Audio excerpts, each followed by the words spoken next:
আপোনালোকে জানে অসম চৰকাৰে এটা নতুন SOP ইতিমধ্যে পাব্লিছ কৰিছে বিদেশী বহিষ্কাৰ বিতাড়নৰ ক্ষেত্ৰত।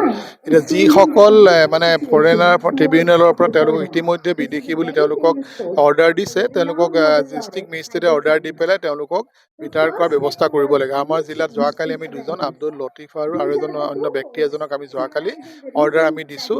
এতিয়া আমাৰ SSP তেওঁলোকক নি ডিটেনশ্যন কেম্পৰ পৰা নিয়ম অনুসৰি তেওঁলোকক বাহিৰলৈ পঠিওৱাৰ ব্যৱস্থা ল'ব। এটা কণ্টিনিউৱাছ প্ৰচেছ, এটা ইনভেষ্টিগেশ্যন চলি আছে। বৰ্ডাৰ পুলিচে কৰি আছে, অন্যান্য ধৰণৰ এজেঞ্চিবিলাকে কৰি আছে, বা বহু কেছ ইতিমধ্যে ফৰেনাৰ ট্ৰিবিউনেলত চলি আছে। যেতিয়া ফৰেনাৰ ট্ৰিবিউনেলে ৰায় দিয়ে আমি লগে লগে তাৎক্ষণিকভাৱে আমি তাৰ ওপৰত ব্যৱস্থা ল'ম।